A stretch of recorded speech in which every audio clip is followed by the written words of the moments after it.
keinginanmu untuk melepaskan segala asbab agar bisa bersama Allah, sedangkan Allah menempatkanmu pada asbab, itu merupakan syahwat yang tersembunyi.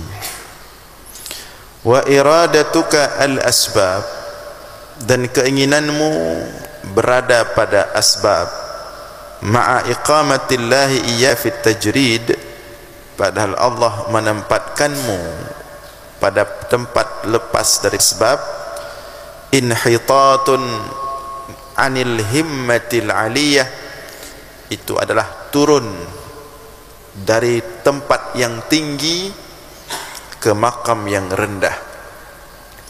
Nah, ini hikmah yang kedua dalam kitab Al-Hikam karangan Ibnu Athaillah As-Sakandari.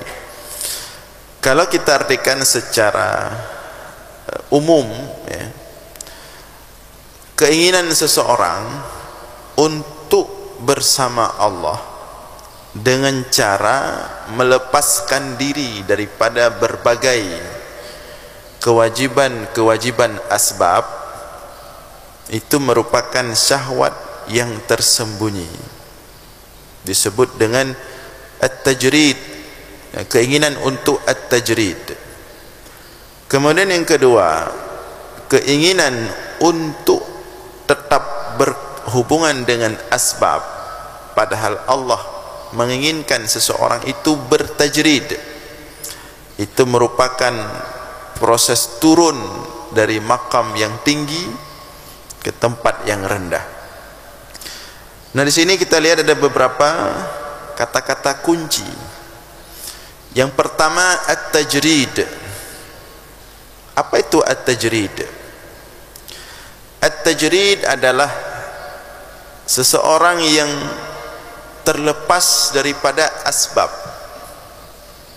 Seseorang yang terlepas daripada asbab dalam melakukan ketaatan kepada Allah. Artinya dia tidak perlu lagi untuk berhubungan dengan asbab. Dia tidak perlu lagi untuk cari uang. Dia tidak perlu lagi bekerja. Dia tidak perlu lagi menghasilkan materi, tapi materi tersebut sudah dipenuhi oleh Allah tanpa dia berusaha. Kemudian dia dapat fokus beribadah kepada Allah karena Allah sudah melepaskannya daripada asbab. Ini namanya at-tajrid. Seseorang yang telah lepas daripada asbab, ya, daripada usaha untuk menghasilkan, baik untuk dirinya sendiri maupun untuk istrinya maupun untuk anak-anaknya, dia sudah terlepas daripada itu semua, sehingga dia bisa fokus beribadah kepada Allah. Ini namanya at-tajrid. Ini satu makam yang sangat tinggi sekali, di mana Allah menghendaki seseorang untuk terus bersama Allah, sehingga Allah tidak menyibukkannya lagi dengan berbagai macam usaha-usaha dunia, dengan berbagai macam kesibukan-kesibukan dunia, sehingga dia bisa fokus untuk dekat bersama Allah. Ini makam namanya at-tajrid. Yang kedua, ada makam al-asbab, di mana seseorang harus berurusan dengan asbab. Dia harus berusaha, dia harus bekerja, karena dia punya tanggung jawab terhadap dirinya agar bisa hidup sehari-hari, terhadap istrinya, terhadap anak-anaknya. Dia harus terus bekerja, harus terus berusaha berurusan dengan asbab-asbab ini, cari rezeki, bekerja dan seterusnya. Karena kalau tidak dia berusaha dan bekerja, maka dia akan bermasalah. Dia akan kelaparan, istrinya juga demikian, anak-anaknya juga demikian. Ini makam seseorang yang Allah tempatkan dia pada asbab. Tapi apakah dengan itu dia tidak bisa beribadah kepada Allah? Bisa. Namun di samping dia beribadah kepada Allah, dia tidak bisa terlepas daripada asbab. Dia harus tetap berurusan dengan kesibukan-kesibukan dunia, namun dia tetap bisa beribadah kepada Allah. Ini namanya maqam asbab. Jadi di sini ada dua maqam.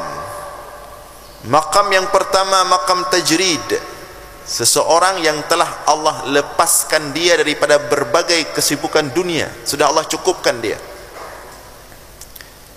agar dia bisa fokus terus beribadah kepada Allah. Misalnya orang yang sudah pensiun, dia sudah punya penghasilan tetap yang telah Allah atur, dia tidak perlu harus berusaha keras untuk cari-cari lagi. Dia cukup memanfaatkan waktunya untuk terus bersama Allah, fokus bersama Allah. Dan Allah sudah lepaskan dia daripada berbagai macam kesibukan dunia tadi. Ini namanya maqam tajrid. Yang kedua tadi maqam asbab adalah sebuah maqam, seseorang dia taat kepada Allah, dia baik kepada Allah, dia dekat dengan Allah, tapi Allah menginginkan dia tetap pada asbab. Dia tetap harus bekerja, dia tetap harus dalam kesibukan dunia, karena dia ada tanggung jawab yang harus dia selesaikan tadi dengan dirinya, istrinya dan anak-anaknya. Nah, ini dua maqam. Yang dua maqam ini telah Allah atur pada setiap kita manusia. Allah yang langsung atur. Tidak bisa kita atur sendiri. Kalau kita atur sendiri, kita paksakan diri untuk berada di dua maqam ini, maka ini kita akan bermasalah. Yang pertama, kata Ibnu Athaillah As-Sakandari, orang yang Allah tempatkan dia pada maqam asbab, tapi dia berusaha untuk berada di maqam tajrid. Nah, ini masalah. Disebut oleh Allah syahwat khafiyah. Atau sebaliknya, Allah tempatkan dia pada maqam tajrid, tapi dia masih cari maqam asbab. Ini kata Ibnu Athaillah As-Sakandari, dia turun ke level bawah. Udah ditempatkan oleh Allah di maqam yang tinggi, dia turun ke bawah. Ya. Jadi dua maqam ini Allah yang atur, bukan kita.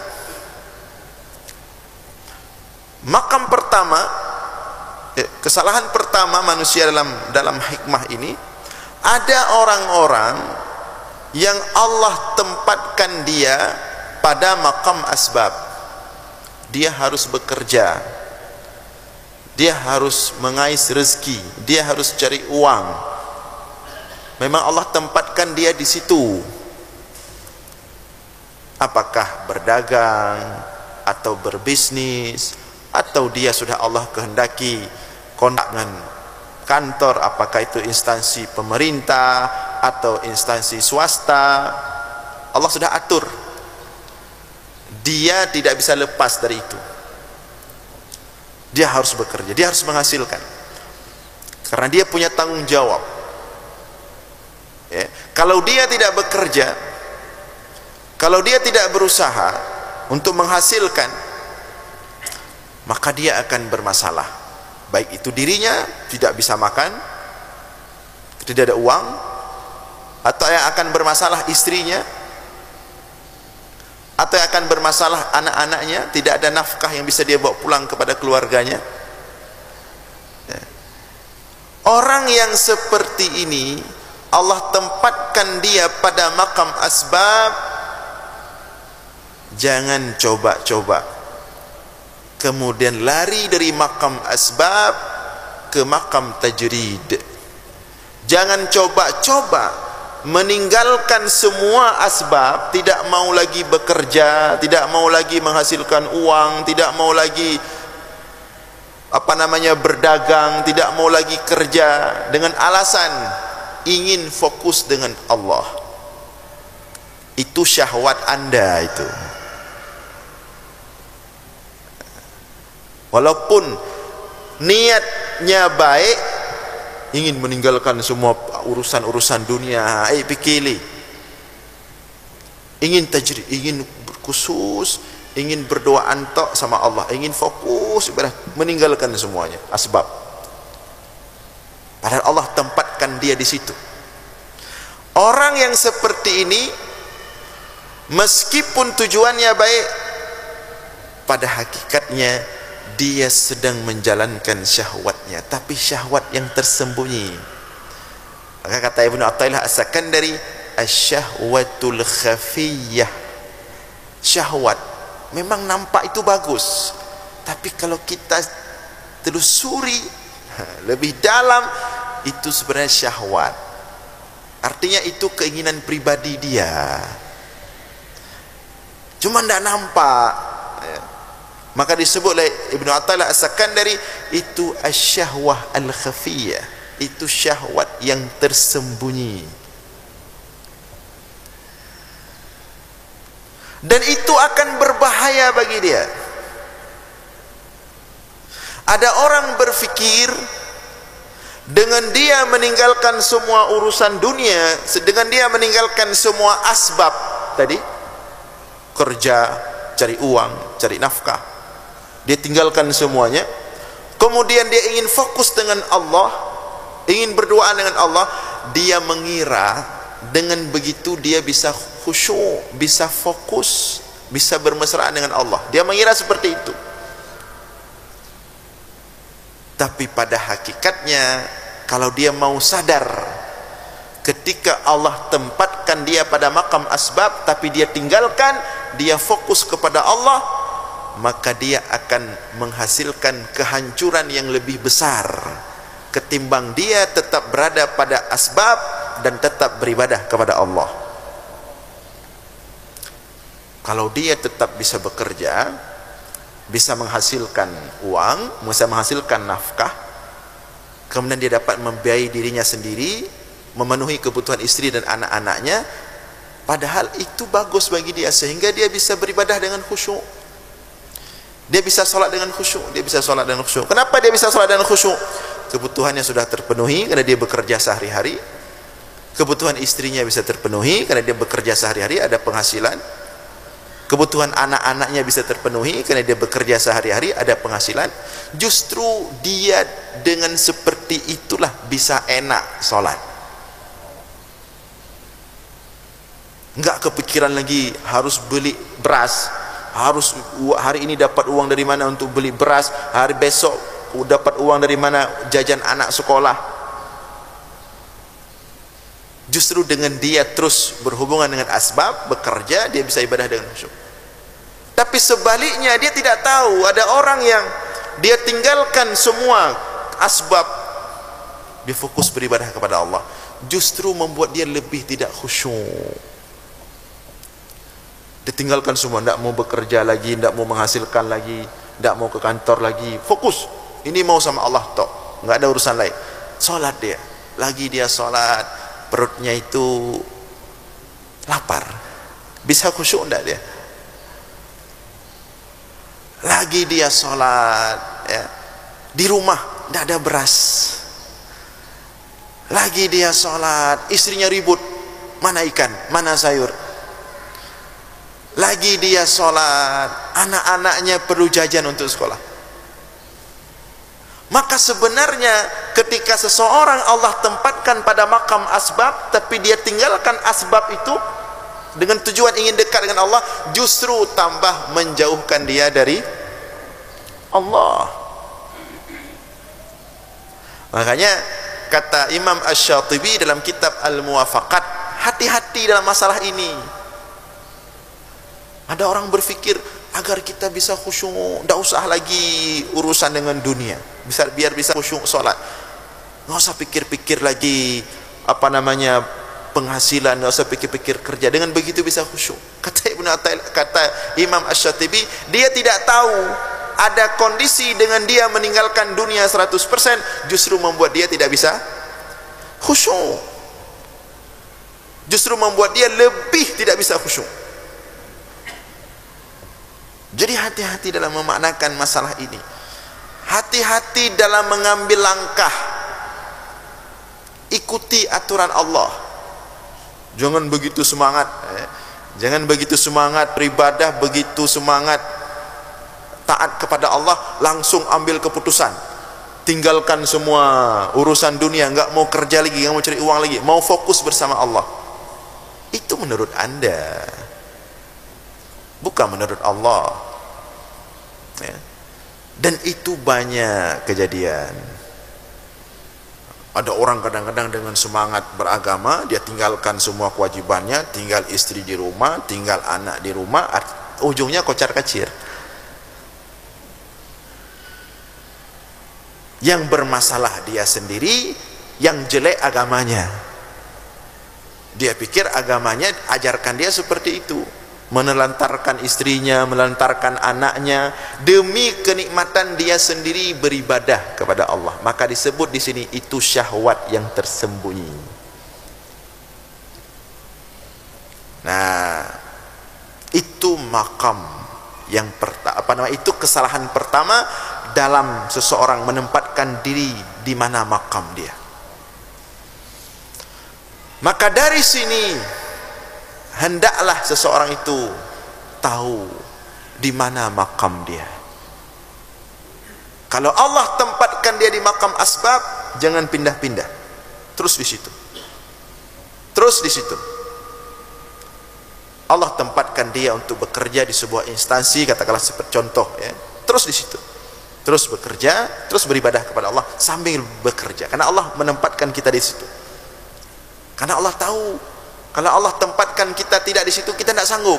Sengaja Allah tempatkan di situ agar kita ibadah jalan, kehidupan dunia pun tidak bermasalah. Maka Allah tempatkan kita di situ. Jangan lari-lari kemana-mana, jangan ambil keputusan sembarangan. Allah tahu, dengan Allah tempatkan kita sebagai pedagang, dengan itu kita terus bisa beribadah dengan enak. Maka jangan lari-lari, terus berdagang, terus beribadah. Itu makam yang Allah tempatkan kita. Maka oleh karena itu, hati-hati orang yang terlalu cepat memutuskan pensiun dini. Maka sejak awal kita sering menyampaikan, hati-hati dengan pensiun dini. Ada orang, saya mau pensiun saja, ini apa ini dunia semua ini. Mau fokus ibadah saja, ambillah dia pensiun dini. Anaknya belum selesai kuliah, masih banyak kebutuhan.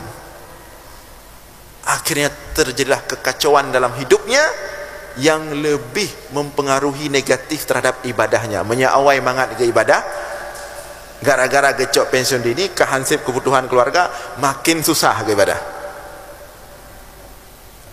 Ya. Maka hati-hati mengambil keputusan.